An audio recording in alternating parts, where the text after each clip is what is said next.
तो मेरे बहुत ही प्रिय और बेहद सम्मानित साथियों, हृदय की असीम गहराइयों से अभिनंदन, बहुत बहुत हार्दिक स्वागत।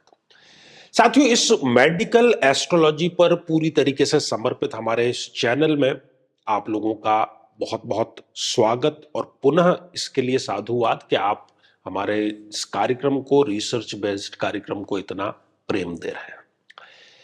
साथियों, एक समस्या है जो कि खासतौर पर 10 वर्ष या उससे कम के बालक बालिकाओं में होती है और जिसको कहा जाता है एडेनोइड्स। जन्म पत्रिका में बुध की जो स्थितियां होती है वो निर्धारित करती है कि किसी जातक को नाक, कान या गले से संबंधित कोई समस्या होगी या नहीं होगी। और ये निर्णय मैं नहीं कर रहा, ये निर्णय मैं आपके ऊपर छोड़ रहा हूं। आप जब भी हमारा कोई कार्यक्रम देखें तो अपनी जन्म पत्रिका अपने समक्ष खोल करके रखें, ताकि जो वैज्ञानिक कसौटी पर, जो अनुभव की कसौटी पर बातें कही जा रही है, उस पर आप विश्वास पुख्ता तौर पर कर सके। साथियों, आज हम बात करेंगे कन्या लग्न की जन्म पत्रिका में कब किसी बालक को एडेनोइड्स की समस्या, एडेनोइड्स की समस्या क्या है कि नाक और गले के बीच की जो ग्रंथि है वो फूल जाती है और उसके फूलने से नाक से श्वास लेना मुश्किल हो जाता है, नाक से श्वास लेना कई बार बंद हो जाता है और मजबूरन जो बालक या बालिका है वो मुंह से श्वास लेना प्रारंभ कर देती है। रात भर जो है वो खर्राटे की आवाजें आती है। पीड़ा में न केवल वो बालक बालिका बल्कि जो माता पिता है वो भी बहुत परेशान रहते हैं और मुंह से श्वास लेने के कारण कई बार जो इन्फेक्शन है वो मारक स्तर तक पहुंच जाता है। साथियों, इसका कारण क्या है? इसका कारण यह है कि बुध की स्थिति, और यदि अभी तक आपने अपने लग्न से संबंधित एपिसोड नहीं देखा है तो यहां आई बटन में हमने आपको उसका लिंक प्रोवाइड करा दिया है, जाकर के जरूर देखना, समझना और जानना चाहिए। साथियों, बुध देव हालांकि लग्नेश है, योग कारक है, लेकिन यदि वो इस जन्म पत्रिका में इस छठे भाव में विराजमान हो जाए तो ईएनटी की समस्या जरूर देते हैं। और ये एडेनोइड्स की समस्या उसी में से एक है जो शामिल है। बच्चा जो है वो थोड़ा सा निराशाजनक होता है, बहुत कम लोगों से वो मिलना जुलना पसंद करता है।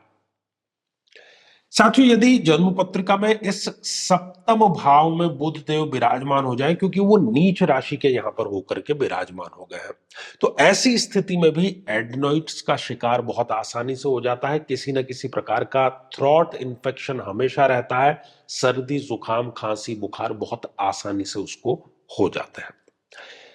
साथियों, इसके अतिरिक्त यदि बुधदेव इस अष्टम भाव में विराजमान हो तो यहां पर भी ये एडेनोइड्स की समस्या बालक या बालिका को अवश्य दे देता है। इसके अतिरिक्त दूसरी ईएनटी की समस्या, और यहां पर चूंकि ये मृत्यु का भाव है तो ये सीवियर स्तर तक इस समस्या को लेकर के जाता है। साथियों, यदि बुधदेव इस द्वादश भाव में विराजमान हो तो यहां पर भी वो एडेनोइड्स की समस्या इस जातक या जातिका को देता है। और बचपन से ही डॉक्टर के पेटे, दवाइयों के पेटे, हॉस्पिटल के पेटे जो खर्चा है वो इनका होता ही रहता है। साथियों, इसके अतिरिक्त आप देखिए कि जन्म पत्रिका में बुध देव की डिग्रियां कितनी हैं।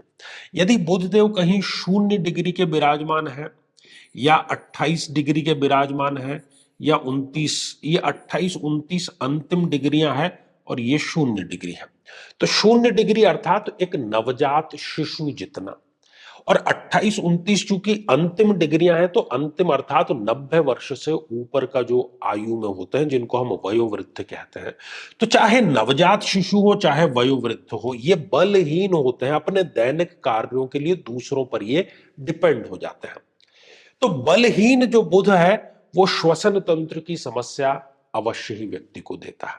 इसके अतिरिक्त आप देखिए कि क्या सूर्य के बहुत क्लोज कंजक्शन में बुध है, क्या बुध अस्त अवस्था में है जन्म पत्रिका में? कहीं पर भी यदि बुध और सूर्य जो है, वैसे तो आमतौर पर वो साथ में ही रहते हैं, लेकिन प्रॉपर अस्त यदि है तब भी ये समस्या बालक या बालिका को होती है। इसके अतिरिक्त 2 और युतियों पर आपको ध्यान देना चाहिए। वो युति है मंगल की युति, क्योंकि मंगल भी एक अति मारक ग्रह है इस जन्म पत्रिका में।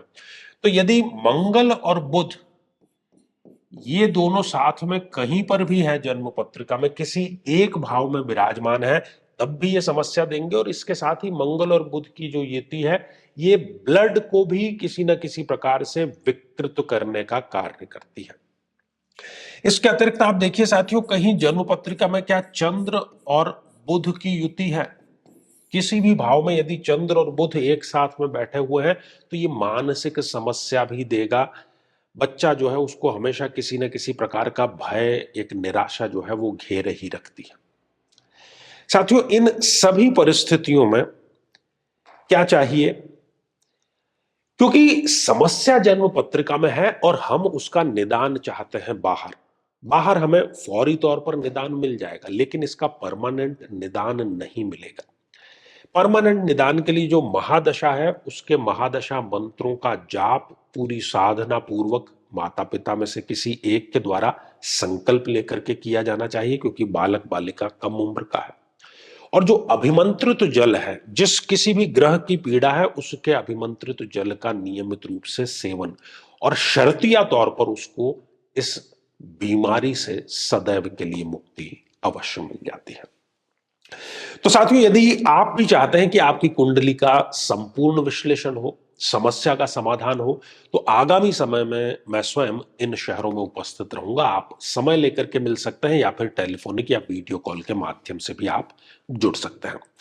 तो आज के लिए केवल इतना ही, और इसी मंगल कामना के साथ में कि आप सभी स्वस्थ, समृद्ध और शांतिपूर्वक जीवन व्यतीत करें। नमस्कार।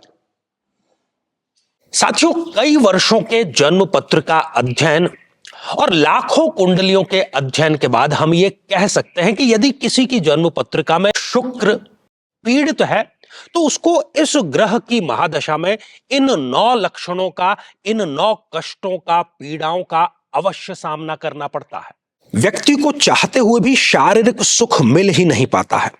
किसी ना किसी प्रकार का गुप्त रोग उसे सदैव बना रहता है।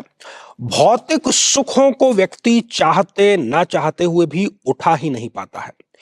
गुर्दे अर्थात किडनी का कोई ना कोई रोग होना, बहनों को स्त्रीजन्य रोग होना, व्यक्ति अपनी हैसियत से ज्यादा फिजूल खर्ची में खर्च जरूर करता है, दाम्पत्य जीवन में तलाक तक की स्थिति उसके बन जाती है, व्यक्ति वासनाओं के प्रति कुंठित ही रहता है, और बड़ी चीज कि शादी योग्य उम्र होते हुए भी व्यक्ति का विवाह ठीक समय पर संपन्न नहीं हो पाता।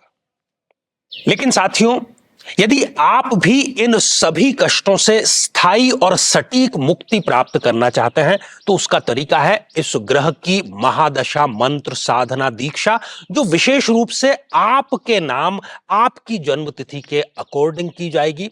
और गुरु दीक्षा के माध्यम से अभिमंत्रित माला भी आपको प्रदान की जाएगी, ताकि न केवल ये सारे कष्ट दूर हों, बल्कि ये पूरी की पूरी महादशा आपके लिए शांतिदायक और सुख समृद्धिदायक साबित हो।